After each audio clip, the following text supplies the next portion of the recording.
Captain Jake Morrison sat in his command chair aboard the Earth vessel Horizon's Edge. Watching the stars through the main view screen, the ship was on a routine patrol mission along the outer colonies when the communications console started beeping. With an urgent signal, "Captain, we're getting a distress call," said Lieutenant Sarah Mills from the communications station. "It's coming from multiple star systems at once. This is a galactic broadcast." Morrison leaned forward in his chair. In his 15 years of space service, he had never heard of a message being sent to every known civilization at the same time. "Put it on the main screen, Mills." The view screen flickered and showed a tall, thin alien with pale blue skin and large, gentle eyes. The creature's face showed pure terror as it spoke through a universal translator. "This is Elder Tysa of the Kalari people from the Sha Prime. We send this message to any species who can hear us. Our world is in great danger. The Vorthach Empire is coming to our system. They will arrive in 6 standard days. We are a peaceful people with no weapons or military ships. Cannot fight them." The alien's voice broke with emotion. "The Vorthach do not just want our planet's crystal mines. Intelligence reports say they plan to use our people as slaves in the deep tunnels. Our species cannot survive underground for long periods. This would be a death sentence for millions of our people." Morrison's jaw tightened as he listened. He had heard of the Vorthach Empire, who were known across the galaxy as ruthless conquerors who strip-mined worlds and enslaved entire populations. "Call upon any civilization with transport ships too. Help evacuate our people. We can offer payment in rare crystals and our advanced building technology. We have 12 billion people who need to be moved to safety. Please, if anyone can help us, we are desperate." The message ended, and the bridge fell silent. Morrison looked around at his crew. His tactical officer, Lieutenant Commander Lisa Bennett, was studying her display screens with a grim expression. "Captain," said Bennett, "I'm picking up responses to that distress call. The Centaurians are offering to take 50,000 refugees. The Altarians can transport maybe 100,000. The Riogelians are sending to cargo ships." Morrison did some quick math in his head. That's not even close to enough. "What about the other major powers?" "The Andromedans say they're too far away to help in time. Zephyrians are offering medical supplies, but no transport. Most other species are either too small to make a difference, or they're staying silent." Morrison stood up from his chair and walked to the view screen. He stared out at the stars, thinking about 12 billion innocent people facing slavery and death. His crew waited quietly, knowing their captain was making an important decision. "Mills, open a channel to Earth Command," Morrison said finally. "Channel open, sir." "Earth Command, this is Captain Morrison aboard Horizon's Edge.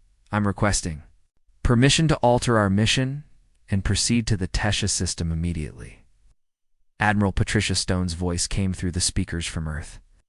"Captain, we received that distress call too. What exactly are you planning?" "Ma'am, those refugee ships can't possibly evacuate 12 billion people in 6 days. Someone needs to buy them more time." There was a long pause. "Captain, are you suggesting we engage a Vorthach fleet? Their intelligence reports show over 100 warships, including heavy battle cruisers." "Yes, ma'am, that's exactly what I'm suggesting." Another pause. "Morrison, you have 47 crew members on that ship. The Vorthach have destroyed entire fleets. This would be a suicide mission." Morrison looked around his bridge. His crew was a mix of humans and aliens who had chosen to serve together. His chief engineer was Crixtal, an insectoid Zephyrian who had joined the human fleet because he admired their engineering solutions.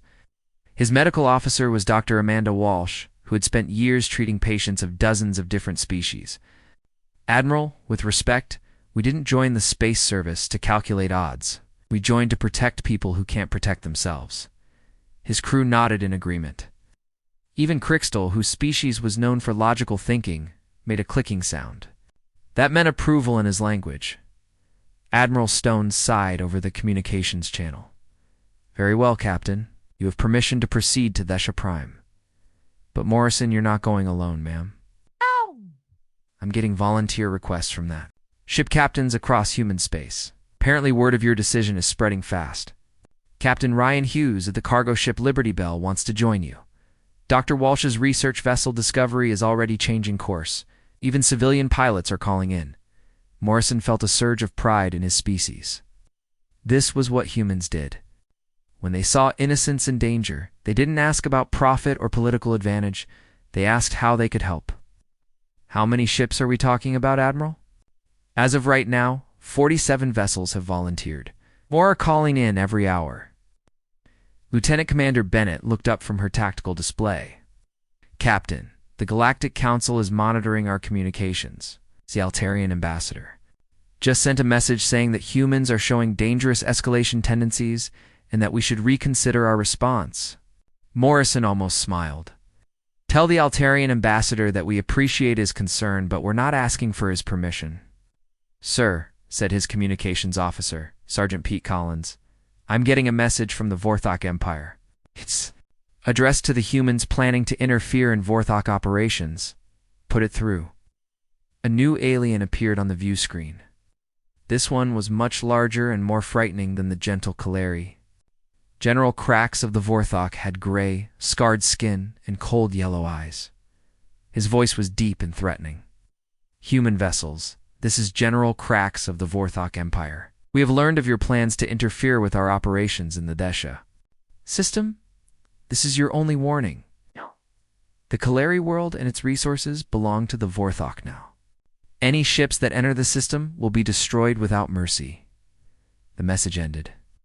Morrison looked at his crew, who were all staring at him, waiting for his response. Mills, record a message for transmission back to General Krax. Recording.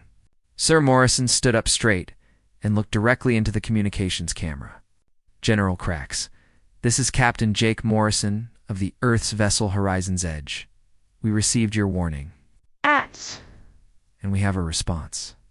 You have 6 days to reconsider your attack on the Sha Prime. Those people are under our protection now. If you proceed with your invasion, you'll have to go through us first. He paused, then added, In general, you should know something about humans. We don't make threats, we make promises. And I promise you this, if you hurt those people, we will make you regret it. Morrison nodded to Mills, who cut the recording and transmitted it. Dr. Walsh spoke up from her medical station. Captain, the other human ships are reporting that they're ready to jump to hyperspace on your command. Morrison looked around his bridge one more time. His crew was ready. The volunteer fleet was ready. Somewhere in the Desha system, 12 billion innocent people were counting on them. All ships. This is Morrison. Set course for the Sha Prime maximum speed. We have people to save. The stars shifted on the view screen as the Horizon's Edge jumped to hyperspace, followed by 46 other human vessels. Behind them, the galaxy. Watched and wondered if the humans had finally bitten off more than they could chew. But Jake Morrison wasn't worried about what the galaxy thought. He was thinking about 12 billion people who just needed someone to care enough to help them. And humans, he knew, always made it personal when innocent lives were at stake. News of Captain Morrison's decision spread through human space like wildfire. On Earth, Admiral Patricia Stone sat in her command center, watching her communications board light up, with incoming messages from across the colonies, every few minutes. Another ship captain was volunteering to join the mission to the Sha Prime. Admiral, we're getting calls from everywhere, reported Commander Tony Blake from the communications desk. The cargo hauler Liberty Bell just finished loading military-grade torpedo tubes in their cargo bay. Captain Hughes says he's ready to fight. Stone shook her head in amazement. Ryan Hughes was supposed to be delivering farming equipment to the outer colonies. Instead, he had spent his own money buying weapons and turning his freight ship into a warship. What about Dr. Amanda Walsh? Stone asked. Her research ship Discovery is loaded with medical supplies and emergency surgical equipment. She's also carrying 3 field hospitals that can be set up on the planet's surface. Stone looked at the growing list of volunteer ships on her display screen. There were cargo haulers, research vessels, mining ships, and even a few passenger liners. None of them were designed for military combat, but their captains didn't seem to care. Admiral, said Blake, I've got Danny Cooper on the line. A civilian pilot with his own fighter ship? Stone knew Cooper's name. He was a former military pilot who had left the service to start a small shipping business. His ship was barely big enough for one person. Put him through. Godver's voice came through the speakers. Admiral Stone? This is Danny Cooper. I know. My ship isn't much, but I want to help those people on Sha Prime. I can carry supplies or provide escort for the bigger ships. Cooper, this is going to be a major battle. Your ship doesn't have military shields or heavy weapons. Ma'am, I've been flying for 20 years. I know my ship's limits, but I also know that sometimes one small ship can make a big difference. Please let me help. Stone approved Cooper's request and added his name to the list. She was amazed by the response from human space. People were volunteering their ships, their cargo, their lives, for strangers they had never met. Meanwhile, on the other side of the galaxy, the alien members of the Galactic Council were watching the human response with growing concern. The Altarian ambassador, Veltar, called an emergency meeting. Fellow delegates, Veltar said to the assembled aliens, we have a serious problem. The humans are mobilizing a large fleet to engage the Vorthach Empire. This could destabilize the entire region. The Centaurian delegate, a tall being with 4 arms, nodded in agreement. The humans have always shown dangerous escalation tendencies. They turn small problems into large conflicts. What do you mean? Asked the Rigelian representative, whose species was newer to galactic politics. Veltar pulled up a holographic display showing human military history. Look at their past conflicts. When one human settlement was attacked, their entire species would mobilize for war. They do not understand the concept of proportional response. The Centaurian delegate added, their military records show they will sacrifice thousands of their own people to save a smaller number of civilians. This is not logical behavior. Perhaps, said a quiet voice from the back of the room. The other delegates turned to see the Zephyrian ambassador, Kralanic. His species was known for their careful analysis of other cultures. You disagree? Asked Veltar. I have studied human behavior extensively, Kralanic replied. What you call illogical, they call moral. They do not calculate the cost of doing what they believe is right. The Altarian ambassador made a dismissive gesture. Morality is a luxury that spacefaring civilizations cannot afford. The Vorthach Empire has conquered 17 star systems. They have enslaved dozens of species. No one has been able to stop them because everyone understands the cost would be too high, except the humans, Kralanic said quietly. While the Galactic Council debated, the Vorthach Empire was receiving its own intelligence reports about the human fleet. General Krax stood in the command center of his flagship, the Worldbreaker, reviewing tactical data. General said his intelligence officer, a reptilian creature named Sesek, the humans have assembled 47 ships. Most of them are converted civilian vessels. Krax laughed, a harsh sound that echoed through the command center. 47 ships? We have over 100 warships in this fleet, including 5 heavy battle cruisers. This will barely slow us down. Sir, there's something unusual about their response, Sesek continued. Our spies report that these humans are not being paid for this mission. They are not being ordered by their government. They volunteered on their own. Krax stopped laughing. That makes no sense.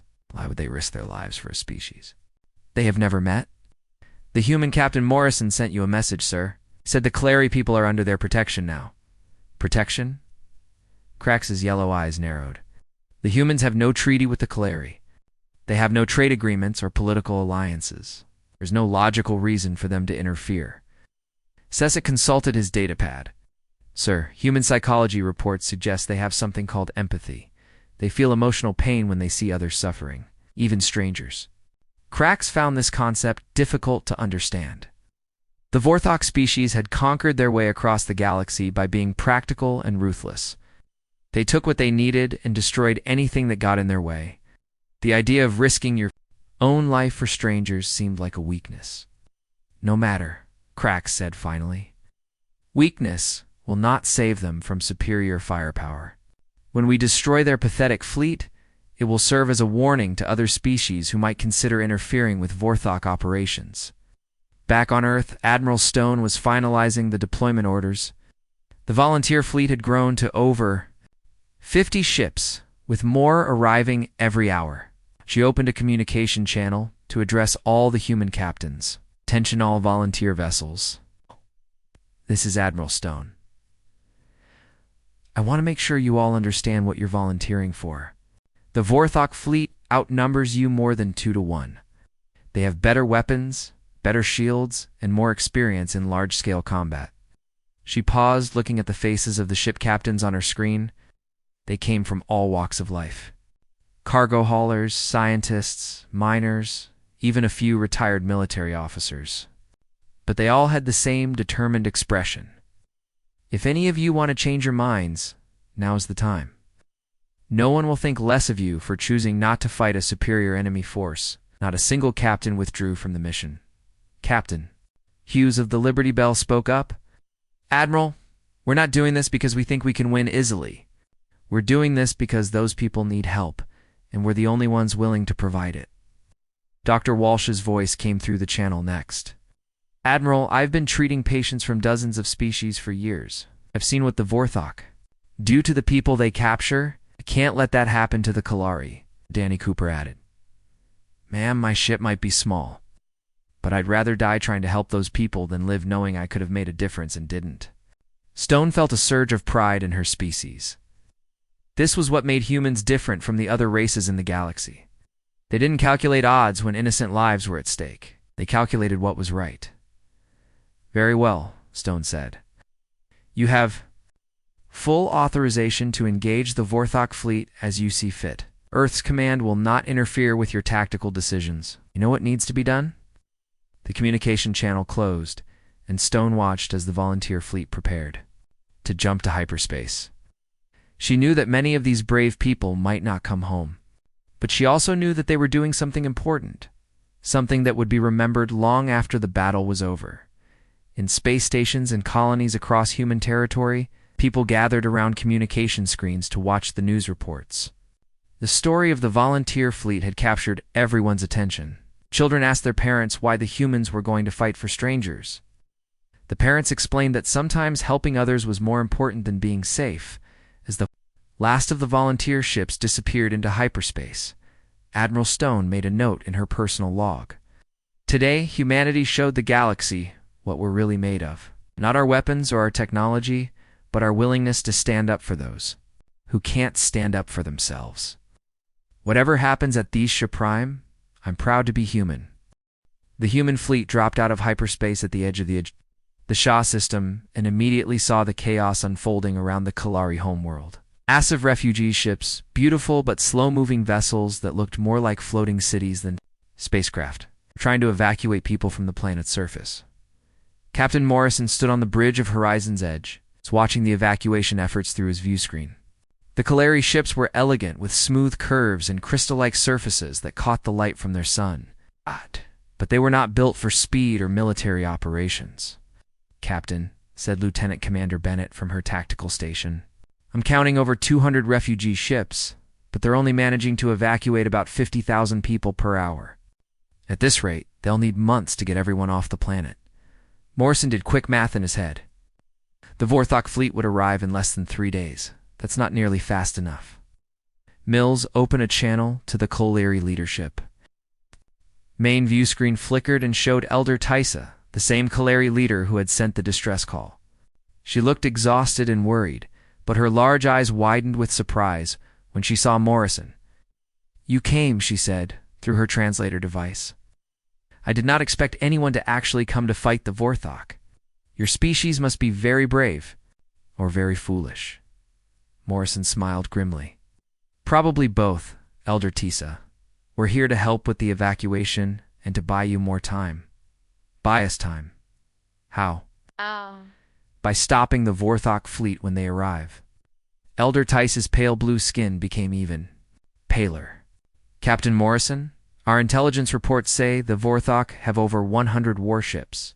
You have brought how many? 52 ships, ma'am. Tysa was quiet for a long moment.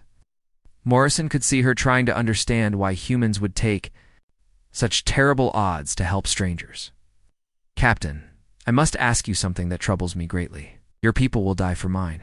Many of them, perhaps all of them. We have nothing to offer you in return that could possibly be worth such sacrifice.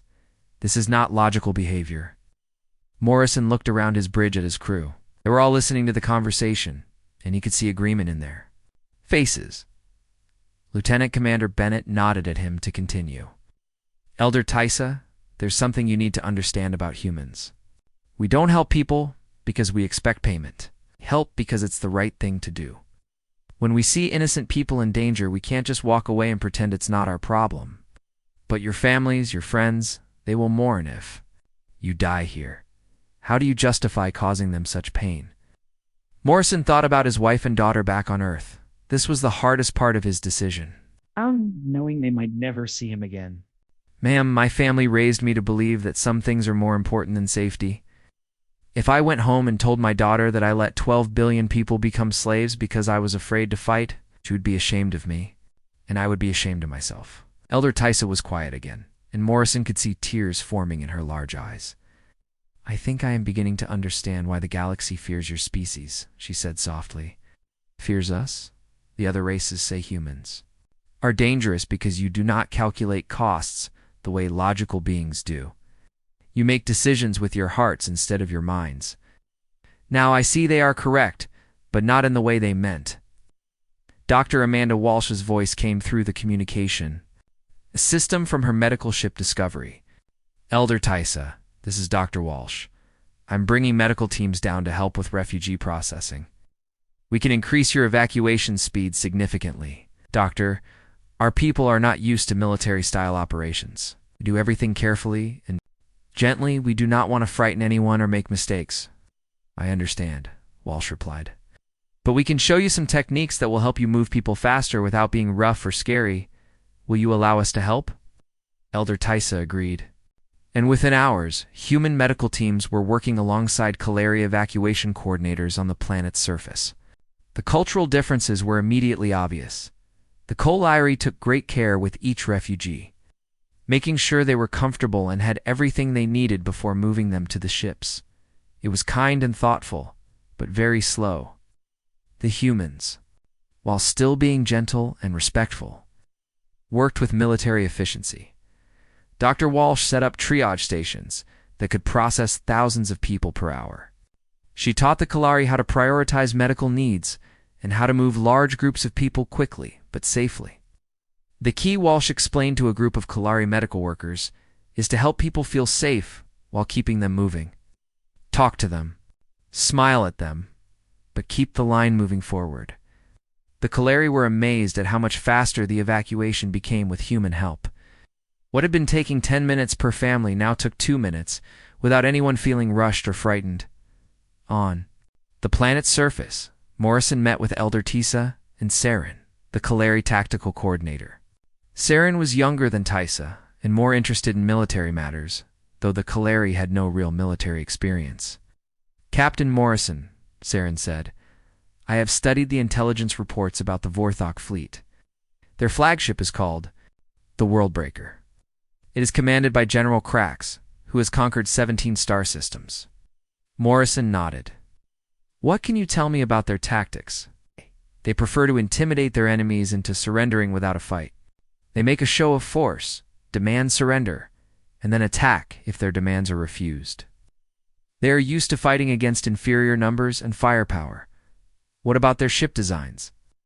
Saren activated a holographic display showing Vorthach vessels. Their ships are built for overwhelming firepower and heavy armor. They are not particularly fast or maneuverable. They rely on brute force rather than clever tactics. Lieutenant Commander Bennett studied the display carefully. Captain, these ships look like they're designed to fight other heavy warships. Or converted civilian vessels might actually have some advantages in speed and maneuverability. Morrison was starting to form a battle plan, but he knew the odds were still terrible. The Vorthach had more ships, bigger weapons, and years of combat experience. Saren, is there anything else you can tell me about their operations? Yes, Captain.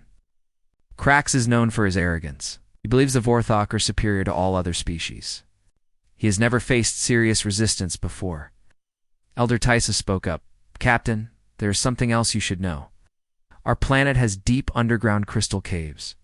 If some of our people could hide there during the battle, they might survive. Even if the evacuation is not complete. Morrison shook his head. Elder, we're not planning to lose this battle. Those caves are a backup plan, but our main plan is to drive the Vorthach away. How can you be so confident? Morrison looked out at the evacuation ships and the human fleet protecting them. Because Elder Tysa, the Vorthach, have never fought anyone who made this personal. They're used to fighting people who are calculating odds and trying to minimize losses. We're not doing either of those things. What are you doing instead? We're fighting for family.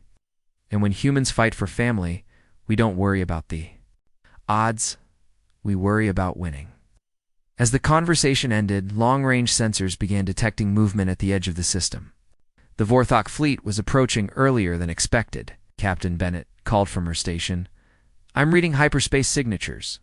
Multiple large vessels dropping out of hyperspace at the system's edge. Morrison returned to his bridge and looked at the tactical display. Over 100 red dots appeared on the screen, representing Vorthach warships. In the center was a massive signature that could only be the World Breaker. All ships. This is Morrison, he announced over the fleet communication channel. Vorthach have arrived. Civilian evacuation ships, continue your operations and prepare to jump to safety on my command. All military vessels, take defensive positions around these Sha Prime. The human fleet moved into formation, 52 ships against over 100. On paper, it looked impossible. But Morrison wasn't thinking about paper. He was thinking about 12 billion innocent people who were counting on them. Captain Mills reported, "We're receiving a transmission from the Vorthach flagship. Put it through." General Krax appeared on the view screen, his scarred face showing amusement and contempt. "Human vessels, you have made a serious mistake coming here. I am General Krax of the Vorthach Empire. This system now belongs to us. Have one chance to withdraw before we destroy you." Morrison stood up and faced the screen. "General Krax, this is Captain Morrison. We gave you a warning before, and you ignored it. These people are under our protection. If you want them, you'll have to go through us." Krax's amusement faded. "It's very well, human. You have chosen death. Do not expect mercy when your ships are burning." The transmission ended, and Morrison looked. Around his bridge, his crew was ready. The volunteer fleet was ready. The battle for the Sha Prime was about to begin. The Vorthach fleet moved into attack formation with the confidence of predators who had never met serious resistance. General Krax stood on the bridge of the World Breaker. Watching his tactical display show the human ships arranged in a defensive line around the Sha Prime, such a small fleet, Krax said to his tactical officer, Sesek, "This will be over quickly." Sesek studied his instruments carefully. "General, something is unusual about their formation. They are not positioning themselves like a traditional military force." Krax looked at the display more closely. The human ships were spread out in small groups rather than one large formation. Some of the larger vessels were protecting the smaller ones, while the fastest ships were positioned on the flanks. It does not matter, Krax decided. Superior firepower will crush any formation they choose. On the horizon's edge, Captain Morrison was coordinating with his volunteer fleet through the communication system. Each captain had been given specific instructions based on their ship's capabilities. "Captain Hughes, your Liberty Bell has the heaviest armor after the torpedo modifications. You'll be in the center group with the other converted cargo ships." "Understood, Captain Morrison," Hughes replied. "My crew is ready. Dr. Walsh, keep the Discovery back with the medical ships, but be ready to move forward if we need your sensors." "Roger. That," Walsh responded. "My medical teams are prepared for casualties. Danny Cooper, your fighter is our fastest ship. He'll be our scout and communication relay." "Copy, Captain. I'm ready to dance with these ugly ships." Morrison turned to Lieutenant Commander Bennett. "What's the status on the civilian evacuation?" "They've managed to evacuate another 200,000 people since we arrived, but there are still over 11 billion on the planet. Elder Tysa says they need at least 12 more hours to get everyone to safety." Morrison nodded grimly. They had to hold the line for 12 hours against overwhelming odds. It seemed impossible. But he had faith in his people. The Vorthach fleet finished their approach and stopped just outside weapons range. This was their standard intimidation tactic. Show the enemy how many ships they had. Then demand surrender. General Krax opened a communication channel to all ships in the system. Attention all vessels. This is your final warning, the Calari. Planet and its resources now belong to the Vorthach Empire. Any ship that does not withdraw immediately will be destroyed. Morrison responded immediately. General Krax, this is Captain Morrison. Your final warning is noted and rejected. These people are under our protection. Krax's face appeared on Morrison's view screen, showing anger and disbelief. Human, you have 50 ships against my 112. Your weapons are inferior. Your armor is weaker. You cannot possibly win this battle. Morrison looked directly at the Vorthach general. General, you're thinking about this all wrong. You're trying to conquer a planet. We're trying to protect a family. Those are two very different kinds of fights. Family. These aliens are not your species. You have no connection to them. That's where you're wrong, Morrison replied. Any innocent person in danger is part of our family. That's what you don't understand about humans. Krax ended the communication and turned to his weapons officer. Begin the attack. Target their largest ships first. Make this quick and brutal so the galaxy will remember what happens to those who oppose the Vorthach Empire. The Vorthach fleet opened fire with a massive barrage of energy weapons and missiles. The space around the Sha Prime lit up with weapon discharges and explosions. Morrison had expected this overwhelming opening attack. All ships, execute Plan Alpha, Morrison commanded. Scatter and regroup. Instead of trying to absorb the Vorthach firepower, the human ships broke formation and spread out across the battlefield.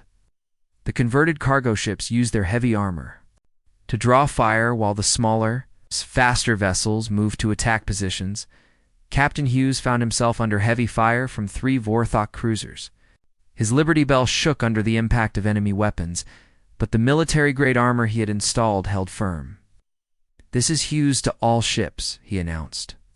Their weapons pack a punch, but these old cargo haulers were built to take a beating. We can handle this. Danny Cooper's small fighter zipped between the larger ships, too fast for the Vorthach weapons to track effectively. He provided targeting information to the other human vessels while staying out of the main battle. Morrison, this is Cooper. The Vorthach ships are slow to turn. If we can get behind them, their rear shields look weaker. Dr. Walsh's discovery had hung back from the main fight, but her scientific sensors were providing crucial intelligence about Vorthach ship weaknesses. Captain Morrison, Walsh reported, I'm detecting power fluctuations in their shield generators. They're designed for short, overwhelming attacks, not extended battles. Morrison realized this was their advantage. The Vorthach were used too quick. Victories against terrified enemies. They had never fought anyone willing to take heavy casualties and keep fighting. All ships, new plan. We're going to make this a long fight. Keep moving, keep firing, and don't let them concentrate their fire on any one target. The battle continued for 2 hours. The human fleet lost 4 ships, including a converted mining vessel and 2 cargo haulers. But they also managed to destroy or damage 8 Vorthach ships by using their superior speed and maneuverability. General Krax was becoming frustrated. His tactical display showed that the humans were not fighting like any enemy he had faced before. They seemed to accept terrible losses without retreating or surrendering. Sesek, why are they still fighting? Krax demanded. We have destroyed several of their ships. The remaining vessels are damaged. Any logical species would withdraw. General, the humans are not following standard military doctrine.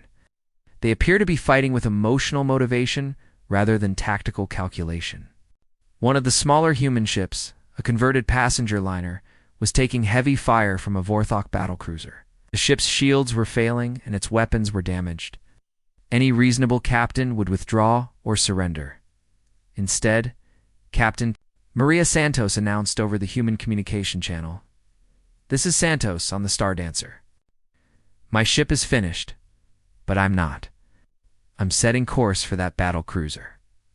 All ships, clear the area." Morrison watched in horror and pride as the Star Dancer accelerated directly toward the Vorthach cruiser. Santos was planning a suicide run. Pull back. We can cover your retreat, Morrison ordered. Negative, Captain.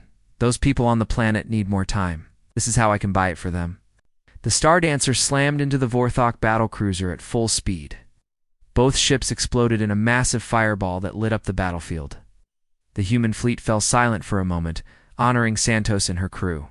Then Captain Hughes broke the silence. Santos bought us time and took down one of their biggest ships. Let's make sure she didn't die for nothing. The human fleet resumed fighting with even more determination. They had seen one of their own sacrifice, everything for the mission, and it strengthened their resolve. Dr. Walsh made a discovery that changed the battle. Her sensors detected a critical weakness in the Vorthach formation. Morrison, I found something. The Vorthach flagship is generating a command signal that coordinates their fleet movements. If we can disrupt that signal, their formation will fall apart. How do we disrupt it? Someone needs to get close enough to the Worldbreaker to interfere. With their communications array, it would be a suicide mission. Morrison looked at his tactical display. The Worldbreaker was in the center of the Vorthach formation, protected by dozens of smaller warships. Getting close enough would be nearly impossible. "I'll do it," Morrison announced to his crew. "Captain, no," Bennett protested. "The ship needs you. Send me instead, Lisa. I won't order anyone else to die for my decision to come here." Danny Cooper's voice came through the communication system. "Captain Morrison, with respect, you're both wrong. This job needs the fastest ship in the fleet." Morrison realized Cooper was right. Small fighter had the best chance of getting through the Vorthach defenses. "Cooper, you don't have to do this, Captain. I've been flying my whole life. This is what I trained for. Besides, someone needs to show these Vorthach bullies what happens when you threaten innocent people."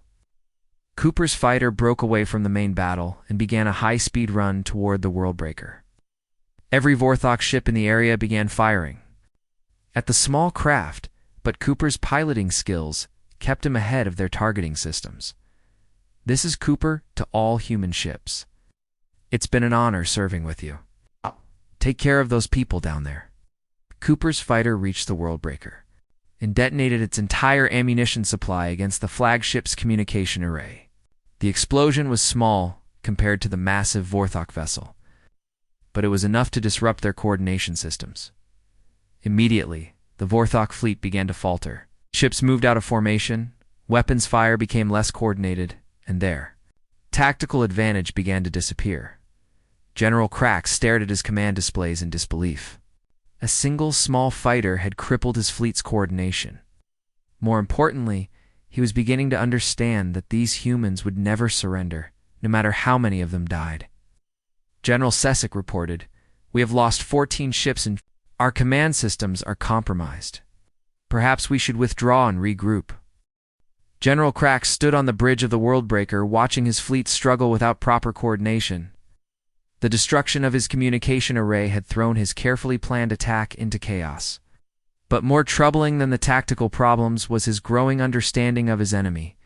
Sesek Crax said to his tactical officer, "In all our conquests, how many species have continued fighting after losing 30% of their forces?"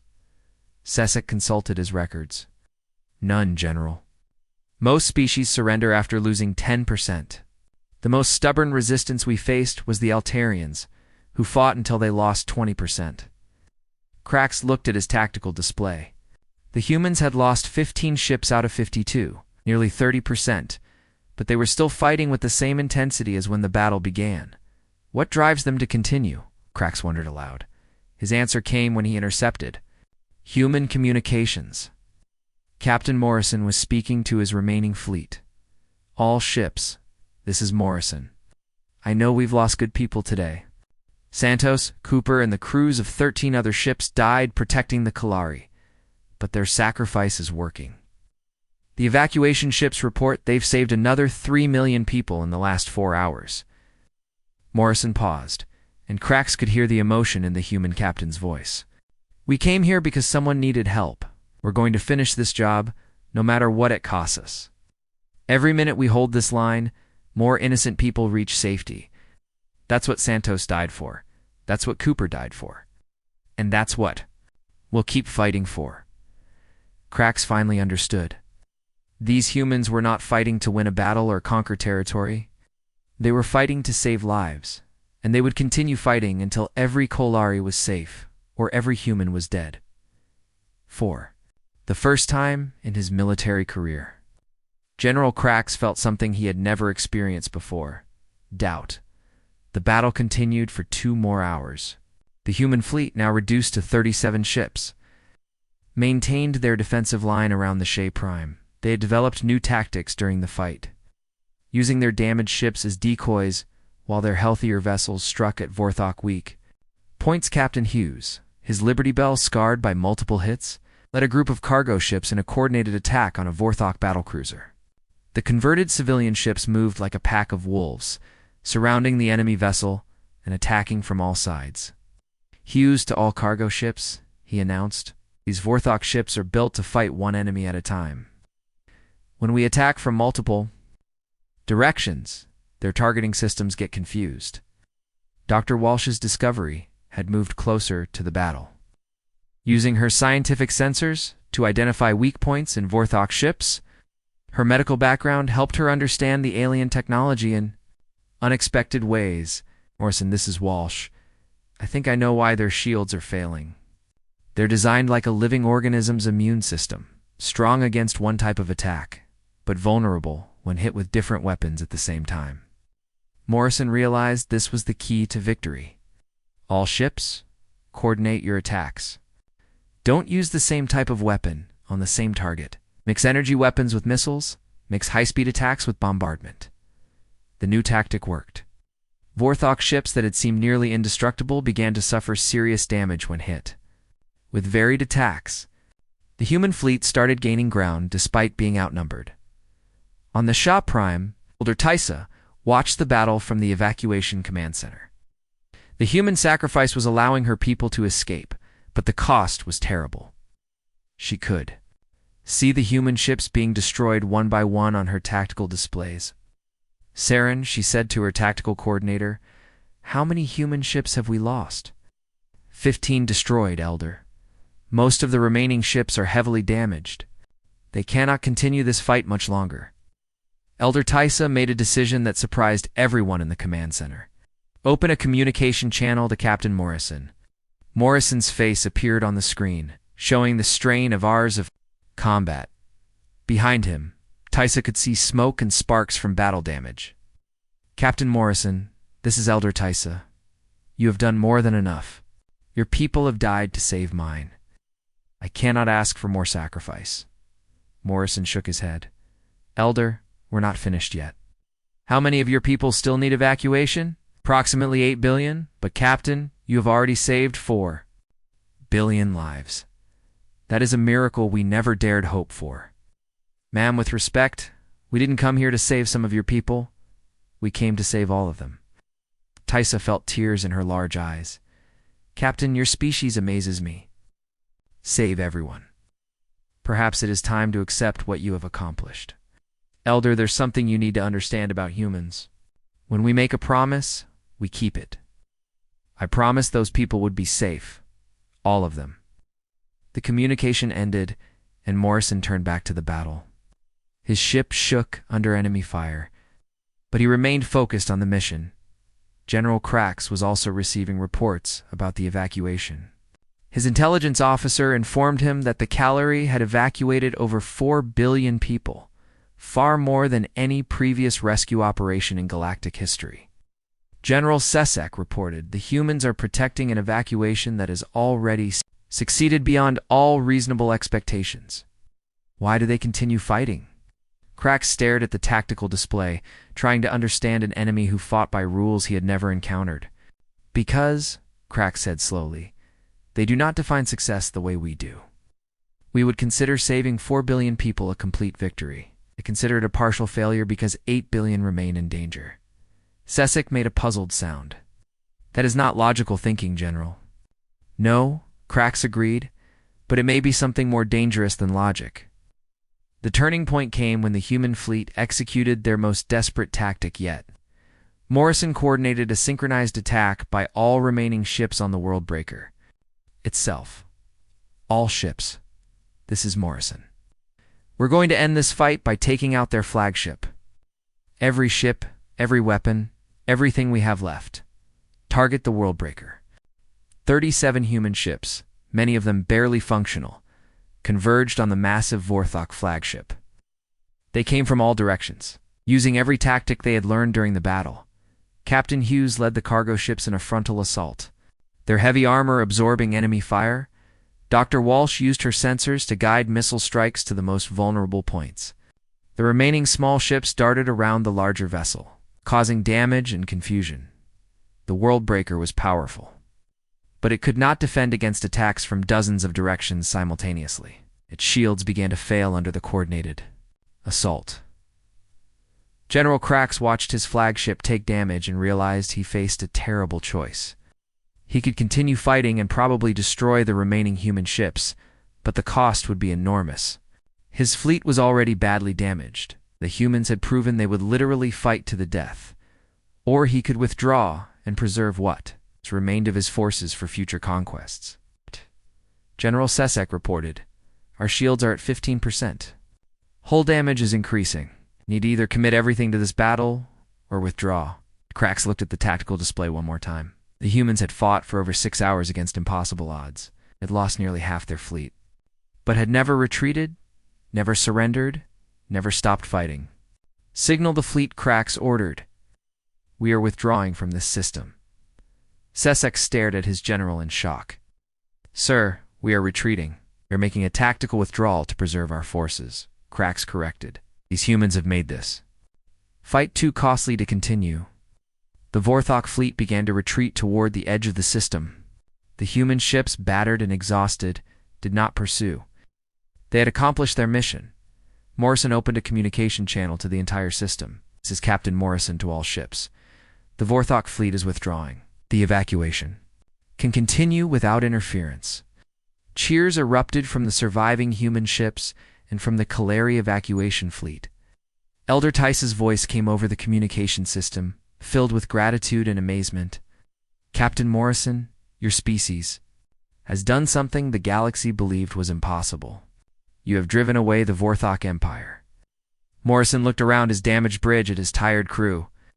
Lieutenant Commander Bennett had a bandage on her head from a console explosion. His communications officer was working at a station that was sparking and smoking. "Elder Tysa, we didn't do this alone. Every human ship in this fleet, every person who volunteered, they all made this victory possible."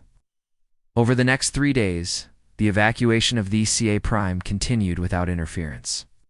The human fleet now reduced to 28 functional ships provided security while the Kaleri moved their entire population to safety. When the last refugee ship departed, Elder Tysa held a ceremony to honor the human sacrifice. She spoke directly to Captain Morrison and his fleet. "Captain Morrison, your people came when we called for help. You asked for nothing in return except our friendship. 15 of your ships were destroyed. Hundreds of your people died. They gave their lives for strangers they had never met." Morrison stood on his bridge, surrounded by his crew and connected by communication to every surviving human ship. "Elder Tysa, those people didn't die for strangers. They died for family, because that's what we learned today. The entire galaxy is one. Big family, and families protect each other.